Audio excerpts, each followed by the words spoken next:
Hello and welcome to this week's session of Mind, Body and Soul. I'm Gwenda Smith, your host, where we have real people, real stories about real life. As your host, I began my career in health and wellness as a nurse, and I've continued that dedication to a wholeness of wellness right up to current day. So what I like to bring to you is people from across the world that are able to help us explore more about what our life is about, more about what our passion is about, how we can really get ourselves into a place of optimal health, how we can bounce back from health that might have gone awry for a little while. So sit back, relax with us, and enjoy our visitor this afternoon all the way from London. I'm thrilled to introduce to you Kathryn Vere. Kathryn has got some wonderful insights about what we call inner work. If you've heard around the holistic wellness arenas in recent times, there's a lot of talk about getting out of our head and coming into our heart. A lot of people think that that is really difficult to do, and I must admit sometimes they make it a bit of a difficult thing to do. But Kathryn's going to take us through some of the inner workings that she's found along her journey with herself and also with her clients that she works with throughout the world, and help us understand why inner work is so important, what it really means, and what difference it'll make to your life. And I'd like to say here before we cross over to Kathryn that it's really important as a parent to be able to understand what inner work means, because you can help your children be able to have a much more resilient, compassionate, and have tremendous emotional resilience in their life through understanding what inner work is. So without further ado, I'd like Kathryn to come on and tell us about her work, herself, and then we're going to find out her wonderful tips for you.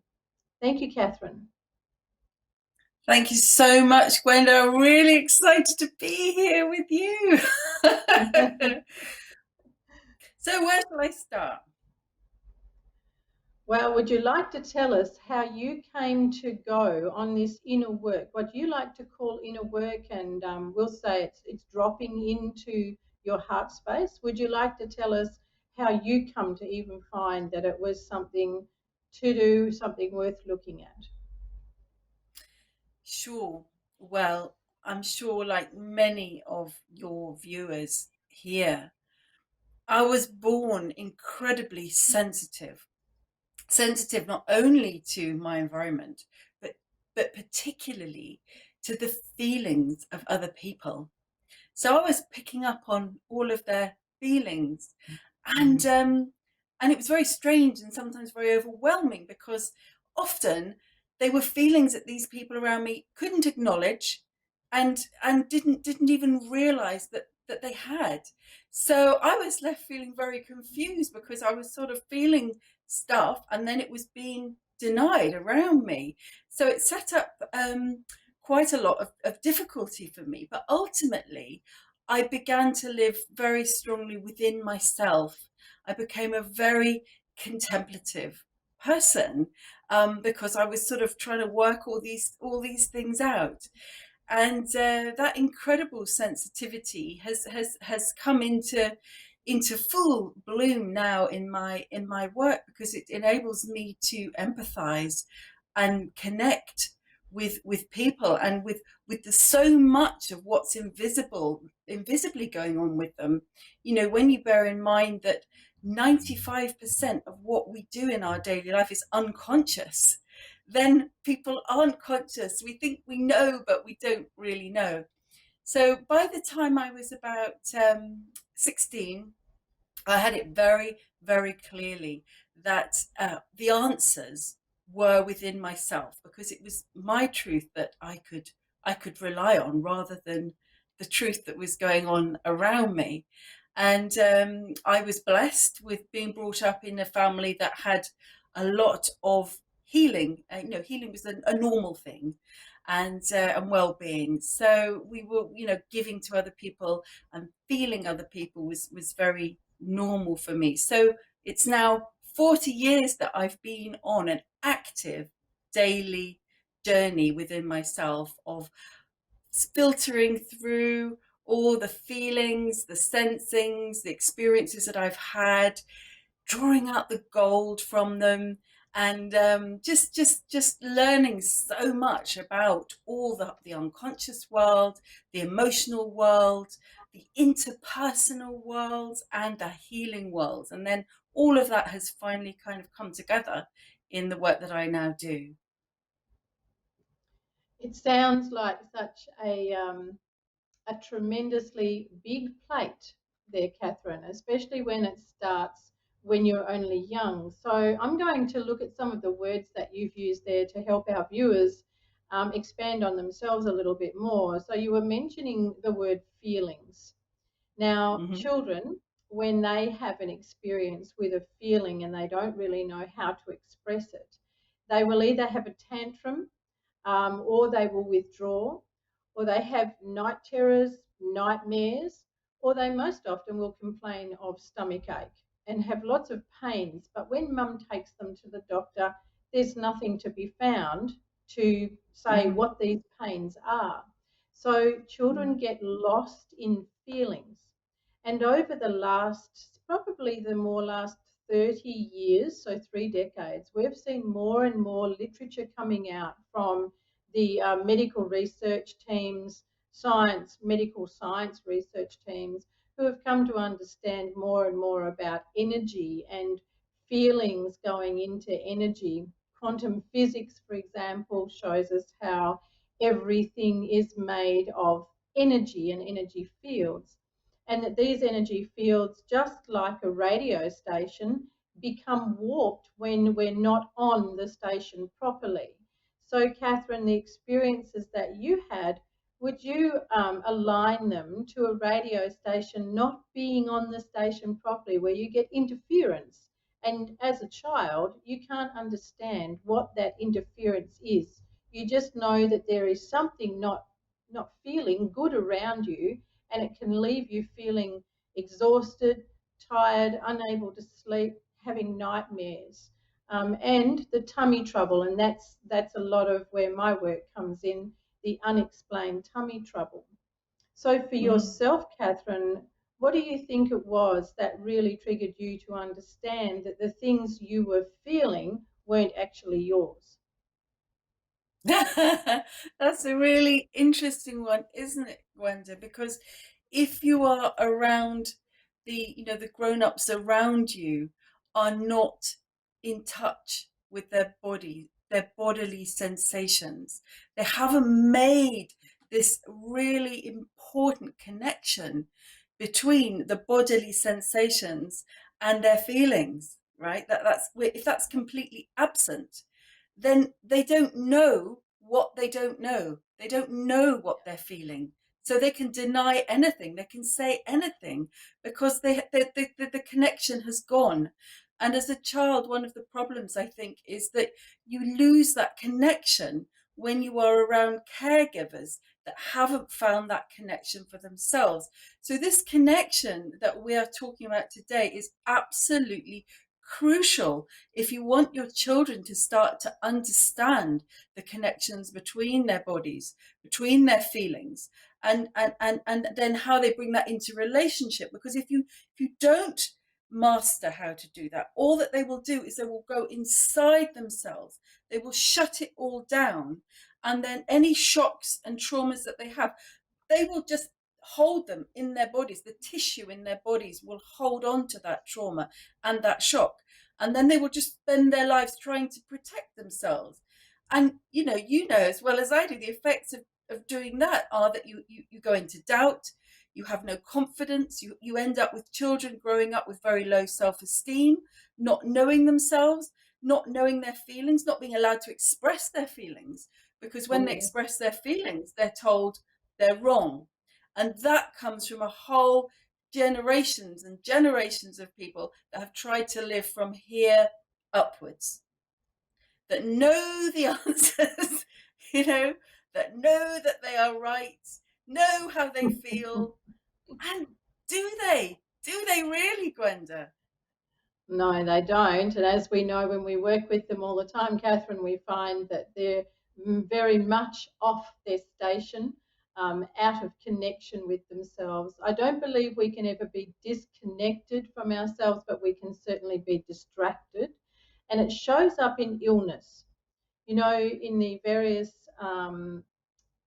situations that I experienced while I was nursing, it was always very interesting to see how people responded to their operation, for example, because for me, I was a theatre scrub nurse.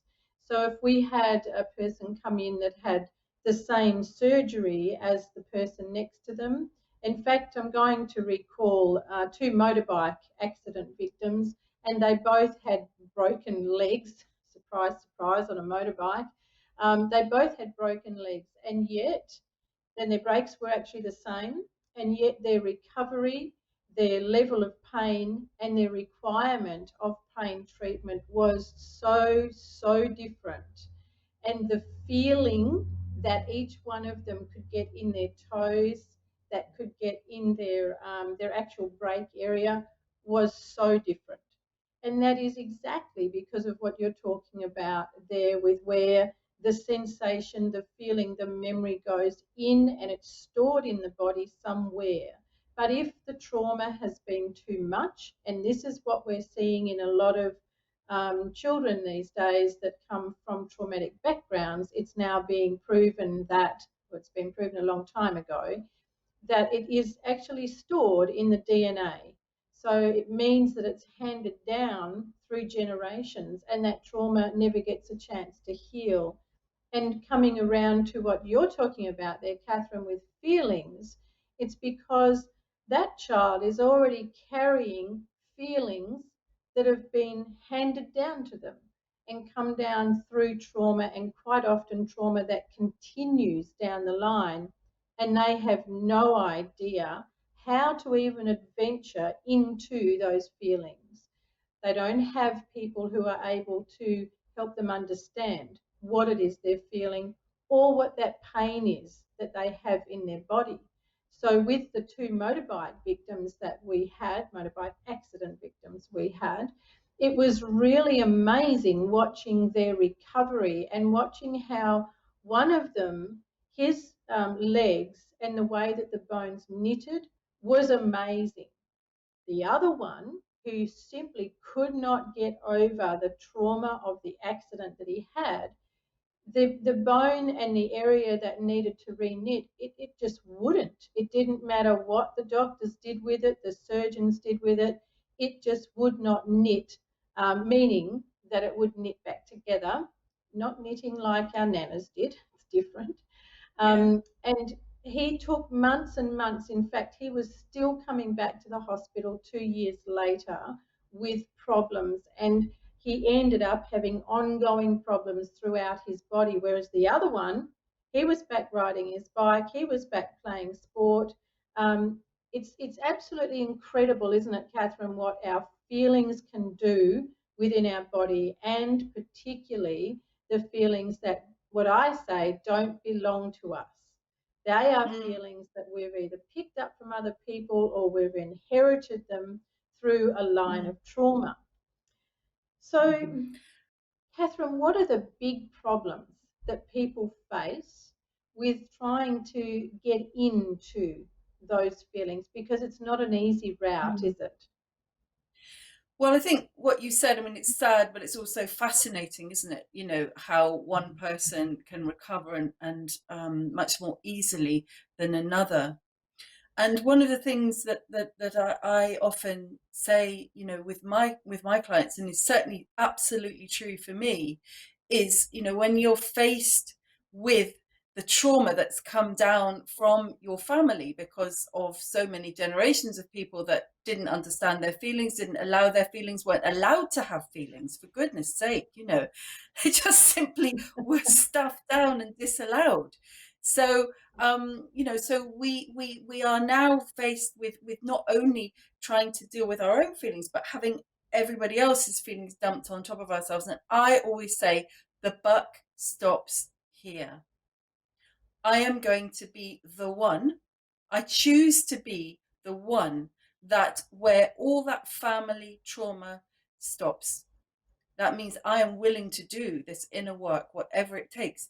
Because some people say to me, and I'm sure they've said it to you, Gwenda, oh, it's so selfish doing this inner work, I'm being so selfish looking inside myself. I should be out there helping everybody else. Yeah. And the point is, if you had any idea how many people you were helping by being willing to do this inner work, not only yourself and your family, because as we embrace our own feelings and start to connect between the bodily sensations of pain and stored feelings and shock and release those from our own experiences, but also the ones that have been passed down to us, we change. We become free human beings. We're not carrying this phenomenal load. And if people want an idea of what this trauma can look like, I sometimes say it's like raw, unprocessed sewerage that gets sort of leaked down onto us. So babies are kind of born, and they're born into all of this soup, and they're expected to try and negotiate it and navigate it without any skills and without people around them that even understand what they're trying to deal with.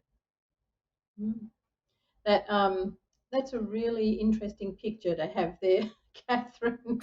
The soup. I like the soup analogy, and you're ever so right. When I have done my very intense workshops about going back to those times and the things that you've inherited as baggage. We talk about the baby arrives into the world, and the first person that they're handed to is often the doctor, the midwife, and then if the baby is well, they're handed to the mother and then to the father. So we become a little past the parcel before we've even got off the ground, so to speak. And then by the time we're two, we're labelled as having the two-year-old tantrums, and we're throwing tantrums all over the place, and also considered to be very naughty if you're throwing a lot of tantrums. But the fact is that from that first day of arriving to being two, you're already so bombarded with everybody else's junk, everybody else's feelings. So the reason you're throwing tantrums is because you've got this bombardment of feelings, emotions, and junk, and you don't know what it is. You're only two. So the only way that you can deal with it is to act out. And then I say to people that by the time you're four, you actually have no idea what your feelings are. You have no idea even who you are. You definitely don't by the time you're eight, because you've now got peer feelings. You've got family by the dozen. You're overloaded with everybody else's stuff. And your feelings get all screwed up in among that. It's little wonder that people develop serious illness. And I love doing my research into the findings of the medical science world now of how much correlation there is between the feelings and things we've held into a particular disease or an illness. And I find it so fascinating. As you know, I love delving down into that. So for you, Kathryn, and you focus very much on the feelings that are in there, Yeah. what can someone do to actually start to look at that soup that they have been donated? Before I move on to that, I just want to share a little story, if I may, of something that I discovered with my daughter when she was very young, and it was a massive, massive realization. And it was all around when she started, when I noticed that she was expressing feelings. And over a period of time, and I have to say, I had already studied psychotherapy and counseling, so that was very helpful to me in having the basic groundwork and foundational understanding of feelings. But she would be expressing all these feelings. And every time she was acting out or having a tantrum, I started looking, because I'm somebody that's contemplative, right? I started looking within myself. And I asked myself this question, which I'm very interested how many of your parent viewers that have ever done this, to say, what am I feeling? What am I feeling? And every time, 100% of the time, that she was expressing sadness, unless it was obvious. Obviously, that's a little proviso there. Unless it was obvious she'd fallen over and she'd hurt herself. If for no reason she was expressing a feeling, whether it was anger, sadness, I mean, more of the sort of what we call the negative range of feelings, and I stopped and looked at myself, every single time there was a feeling within me that I was not owning. To the extent that I thought my daughter must be presenting to me all the feelings that I am not owning. How is that? Oh, She is the biggest psychotherapist that I could ever hope to have, because she is showing me the bits that I cannot see. So I took that forward, and then I was able to say, right, so I'm going to own these feelings. So I started owning the feelings, and every time I did that, guess what? That was the end of the tantrum. So, this is how you can see it working in your relationships. When you look at yourself and you own the feeling that that person is acting out in front of you, and you see, and then you found the right words to be able to start saying to my daughter, well, look, I'm angry because this happened, and it's nothing to do with you. And of course, that's the next thing, because sensitive children always think it's down to them and they're to blame. And it's very, very important with them that you say, this is my feeling. This is my feeling, and this is why I am feeling like this. It's either something to do with the past, it's not to do with you, or it's because that bill's come through and I don't know how to pay it, or whatever the thing is. Own it, because a lot of people do not talk to their children. Their children grow up not even knowing who their parents are. They don't know their stories. They don't know their inner workings. And how can you move forward if you don't know, what somebody is about and how they work? And another quick story is when my daughter was about 12, and I was trying to teach her something basic on the piano. I mean, my very basic piano skills I've got. But I got quite frustrated. I said, oh, you won't ever learn anything from me, like that.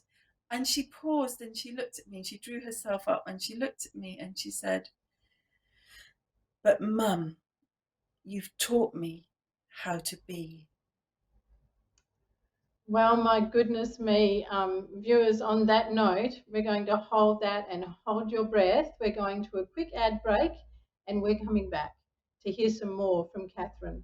When the going gets tough, advertising is a must. Thousands of potential customers make buying decisions every day based on advertising they've seen or heard on radio and television. Are you losing sales because potential customers don't know what you offer? Get your business, product or service in front of thousands of potential customers with a joint advertising package on Power FM and PTV Channel O. Capture a multimedia audience with our affordable radio, TV media advertising package. Stay ahead of the pack by contacting Barry on 0431 390 920 or email feedback@ptvchannelo.com or Jeff at powerfmtoowoomba@gmail.com. If you've lost your income or had a change of earning capacity through no fault of your own and are struggling with debt that you can no longer handle, you probably feel a bit like this ant. If the struggle is getting you down and you feel overwhelmed, there is an answer. Central Liaison has helped thousands of people break free of the debt struggle by handling their debt for them. Freeze all interest, stop the harassing calls from the bank and start enjoying life again. Call them today on 0409 344 070 for a confidential, obligation-free chat about how Central Liaison can help you take your life back. The number again, 0409 344 070. Call them now. Have you got a wedding, birthday, corporate event, or even a school disco coming up? Well, make your special occasion memorable. A professional DJ and compere really makes a difference, so go crazy! With Crazy Kevin, International DJ. He's available for all your entertainment needs. Just call 0459 336 832 or email crazykevindj@gmail.com. Well, everybody, welcome back, and I hope you are as hanging on the edge of your seat as much as I am to hear more from Kathryn about these feelings and children acting out and how we can get past that. But what I really want to come back to with Kathryn first before we go further into this fantastic subject, because it seriously is one that changes your life once you have an understanding of it, and once you can really get your head around it. It is owning your feelings. Is anyone going, what is she talking about? Owning my feelings. So I have my version of owning your feelings, but I'd like Kathryn to talk to us about what it means to own your feelings. So this is a massive, massive subject with many layers, Gwenda. So I'm just going to name a few. So the first one is that, when you live in your head, let's just say that, when you live in your head, and by that I mean that the focus of your life is on thinking and fixing.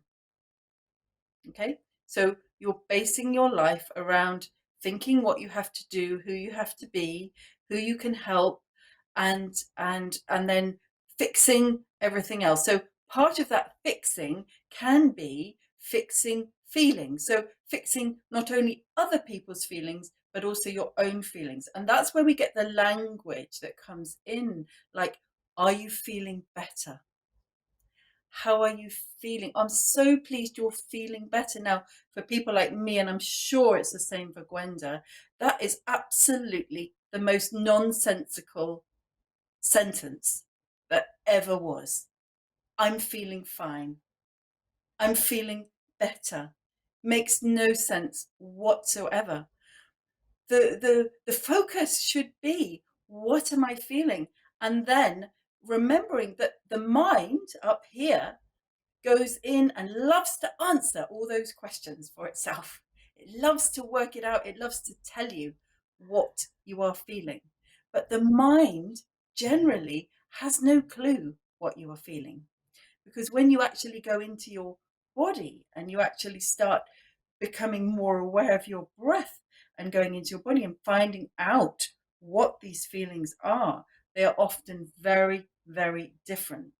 I was doing some work with somebody yesterday, and she said, "Oh, I've got this anxiety." That was what her head thought it was. But once we went into the body and I asked her where she felt it in the body, I asked her to breathe into that place, and she said, "No, it's panic. And then there was another feeling underneath that, and then underneath that. So the first thing is we have to admit that our minds do not know, right? They know 5% of what's going on. If you take that on board, then you have to say, there's a lot here about myself and my feelings that I do not know. So I am going to find out.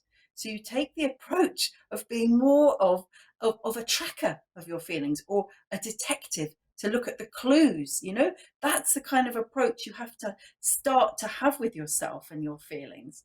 It's not like, I know, and I hear this from people all the time, I know how I feel, I know what's going on, and that just makes me smile, because I'm like, That's your mind speaking. But we've also got a body that's storing so much information, and a heart that's storing so much knowledge and wisdom.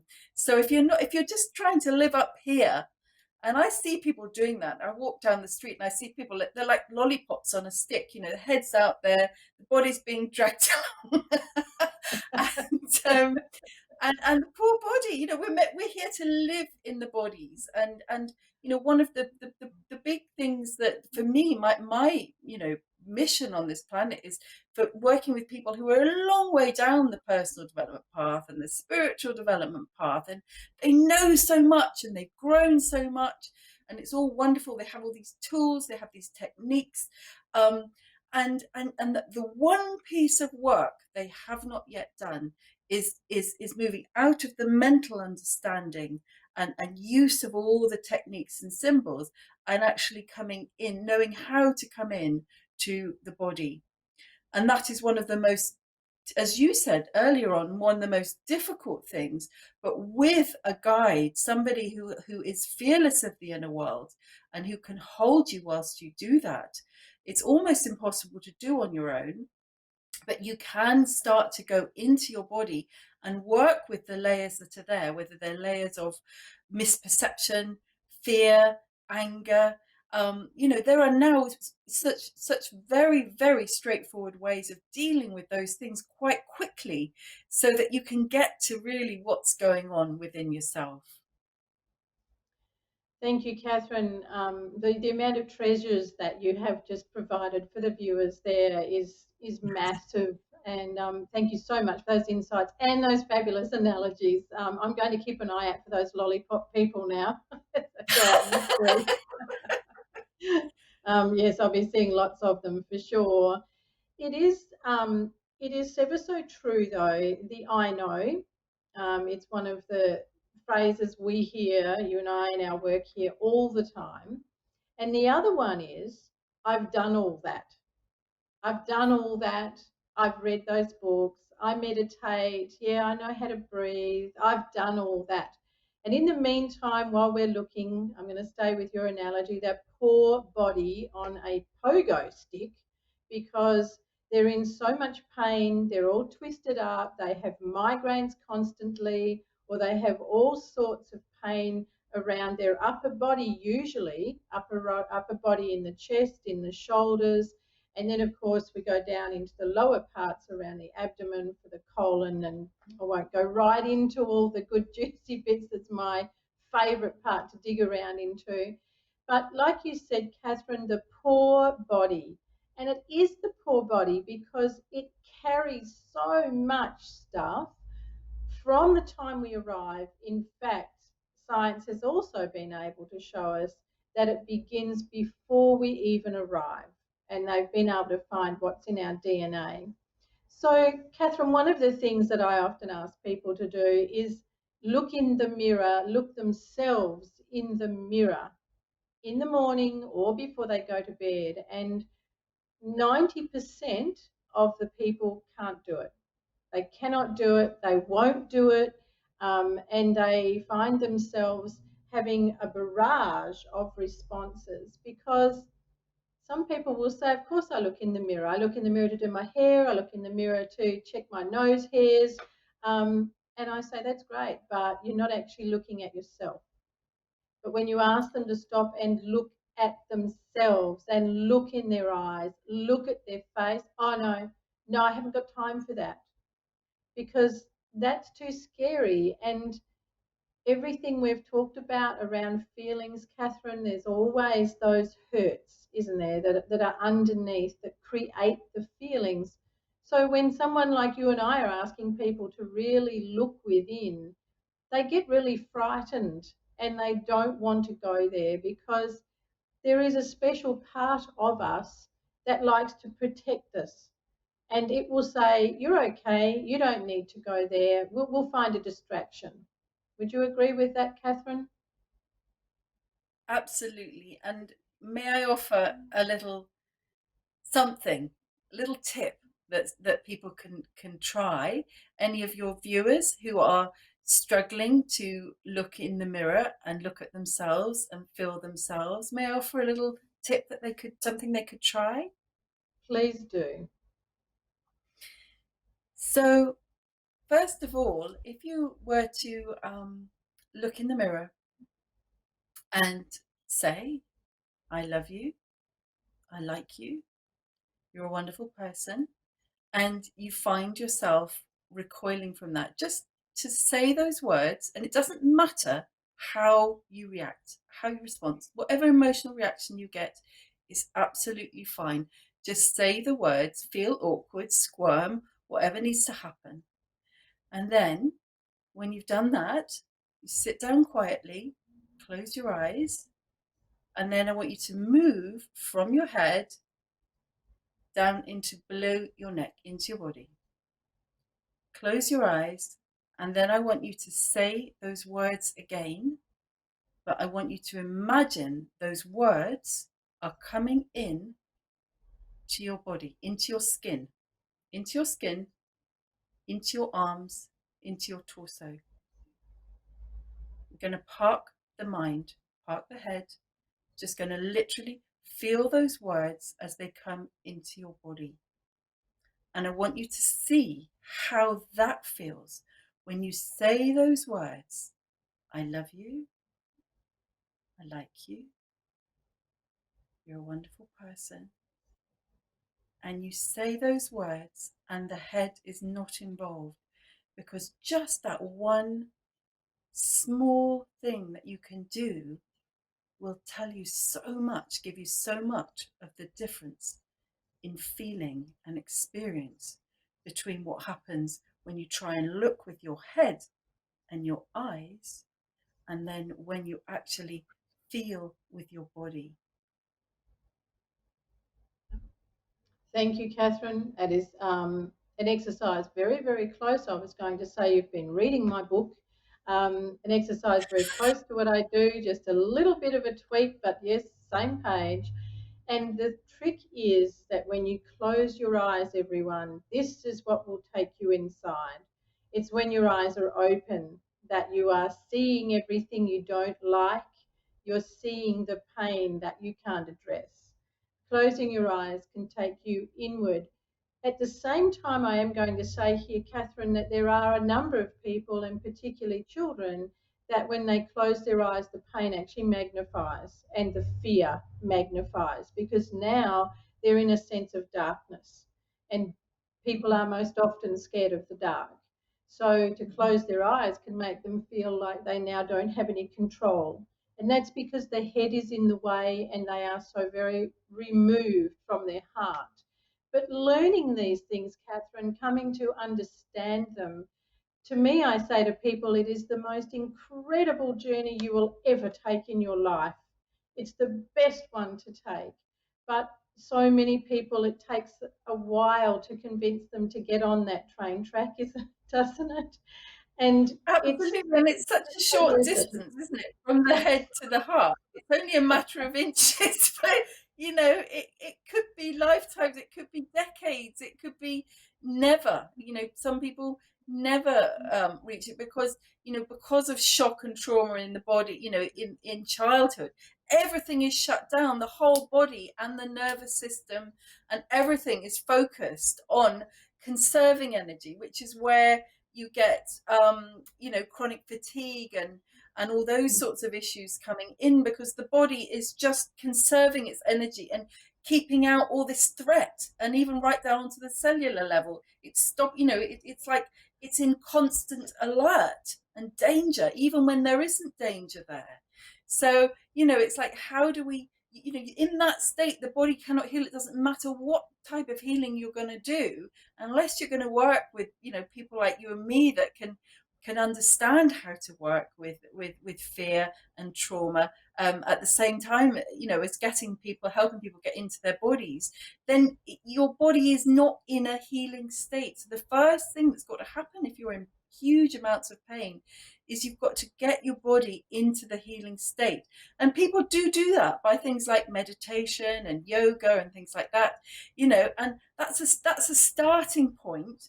But like you say, what can happen is you can do it for so long, you do your meditation, And then you go back up into your head and you're thinking the rest of the day. You're not maintaining that level of peace. But also, when you do the meditation, sometimes you reveal that pain that is deeper there, that you've maybe been stuffing down with, emotional eating, or or shopping, or scrolling on social media, all the things that people do, alcohol, drugs, sex, whatever it is, your thing is, to stuff all that feeling down, as if by stuffing it down, it's going to go away, or I've dealt with it. That's another classic. People say to me, oh, I've dealt with all of that. And it's like, so you've dealt with it, and you're here with ongoing migraines, or, difficulty digesting, and your body is trying to talk to you.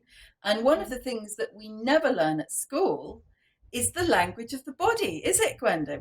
Nobody teaches us how the body is trying to speak to you. And it speaks to us through pain, through not digesting. And it's absolutely fascinating how the body tries to speak to us. I once worked with somebody. Yes, time to go hold break. on. Can we segue to a break, please? Absolutely. I just noticed the time. Okay. Yes, most definitely. Okay, where you go. Welcome back, everybody, and we're going to pick up again with this incredible... No, we want to segue out into the break. Okay, everyone, please stay with us. Please stay nice and comfortable on your couch. We're going to go to a break now, and we'll be back very soon. Oz Hosting is proud to support Switched On IT in bringing practical help to Australian businesses. We're talking to literally hundreds of businesses every day about their IT services, how to make them more efficient, how to make their businesses more efficient, and how to protect their valuable data. If you'd like your IT services securely hosted right here in Australia and expertly managed, talk to Oz Hosting.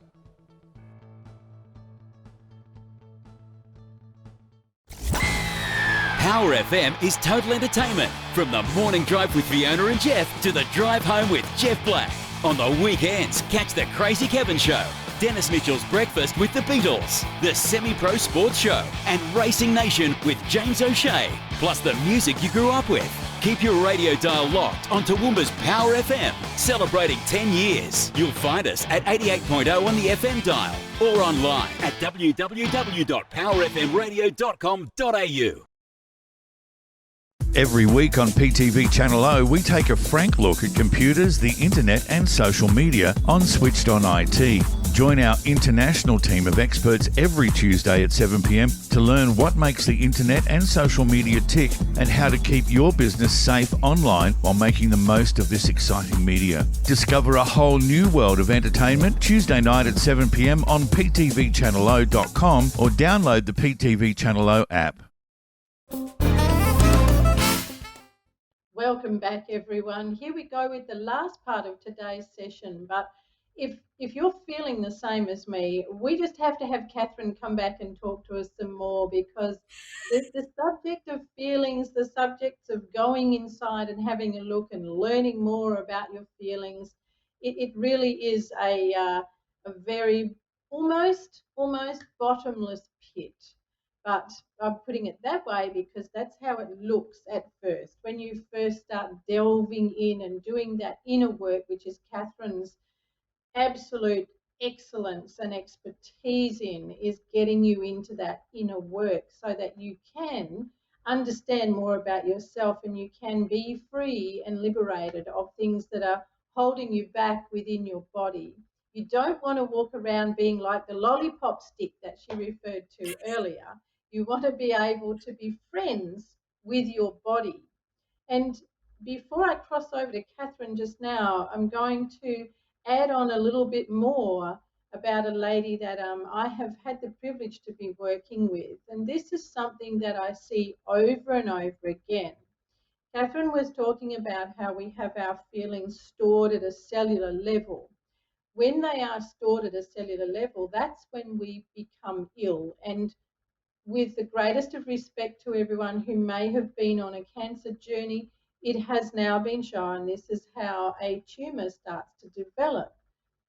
We hold these feelings within our body and it starts to cause problems in a cellular place or on a cellular level, and then the cells can't grow and regrow and regenerate the way they're meant to, so they become a problem.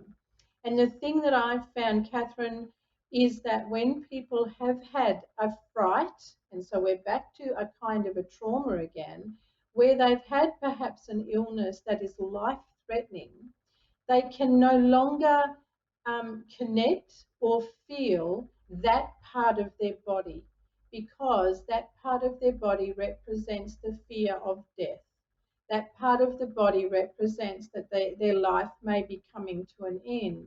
So they're not able to heal because they cannot find themselves in that part of their body. So the lady that I've been working with recently, she's had numerous surgeries on her foot, ongoing, and she's had so much trouble with this foot, so much pain, and unable to really walk properly and to just enjoy being able to move with ease. Well, I did a particular exercise with her this week, and she was astounded. And her words were, "I can actually feel the mat under my toes. I can actually feel the warmth of the mat under my foot for the first time in years." And that's because this foot represents to her such a long pathway of pain and anguish and not being able to do things. So she's actually done what I don't like to refer to, but she's actually disconnected herself from that foot. So what I did was reconnected her to that foot, and we poured love, which might sound really funny, but we poured love, we poured acknowledgement into that foot. We did other things too. We did specific movement and exercises, and she was amazed. And she also had movement in her foot that she has not had for over 2 years.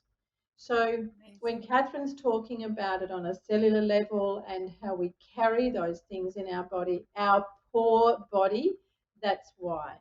Because we end up disassociating ourselves with areas of our body that have been struggling, that have had a hard time through an illness, an injury, or a disease. So now we are heading down towards the end of the show for this week, but I'm pretty sure I'd like to see your comments. We'll have Kathryn back to talk to us some more. But Kathryn, I'd like you to please tell our viewers how you would work with them, how they might contact you to be able to find out how great it is to do the inner work. Mm-hmm. Thank you, Gwenda. Yeah, and just wanted to finish by saying, that we have such a strong sense of mind over matter. That's what we've been taught, isn't it? The mind knows everything, the body is the servant and follows. And there is this beautiful inner work you can do where once you're living in the body and in the heart, the mind kind of falls behind and follows. And it's a totally different way of living. So if you would like to experience, you know the limitations of the mind. You're on a hamster wheel. You're going round and round within everything that you know, but there's so much more that you don't know, and you want to reconnect to these parts of yourselves. You might be in pain. You might have grief that you can't work through, and you want to work with somebody over a period of time. Please contact me. You can find me on Facebook or on LinkedIn, Kathryn Vere. That's Kathryn, and Vere is Vere. I also have an inner workroom Facebook group, which is a free group where you can have daily access to tools and ways of sharing with others and starting to work within yourself, starting to connect up the bodily sensations, working with your fears, transforming them, finding your purpose. We cover an awful lot of ground about doing this, how to do this inner work and doing it together. And you can find that on facebook.com/the inner work room. And you'd be very welcome to join me there and get to know. It'd be lovely to get to know you better there. My website is shiningonline.com. Kathryn, was that Shining on Life? Shining Online. Online, O-N-L-I-N-E, shiningonline.com. Thank you. That's absolutely awesome. So viewers, please, if you would like to connect with Kathryn, we will put her contact information in the comments at the end of the show for you. But again, it is shiningonline.com, and it's Kathryn Vere that you would be looking for to do your inner work with. Kathryn also runs retreats in various places around the world, and I think that in future months, Kathryn and I will be looking at teaming up to run a retreat for you together and bringing together our strategies and our ways for you to be able to take that short and yet very long road down from the head to the heart. And once you have the mind being the servant rather than the boss, your life changes dramatically. So Kathryn, thank you ever so much for your time with us today, all the way from London, or from the UK, sorry, but outside of London, aren't you? I'm actually in Southampton on the south coast, which I hope you're going to come and be able to see me one day here. That would be absolutely wonderful. I hope so too. So in the meantime, Kathryn, have a wonderful day. Thank you so much, and I'll look forward to having you back again on the show. Viewers, please, if you would like to connect with me, if you have any questions for me, you can find me at healwithgwenda.com. My email address is gwenda@healwithgwenda.com. And I'll look forward to seeing you all again next week. Until then, be well, be happy. Thank you. Thank you.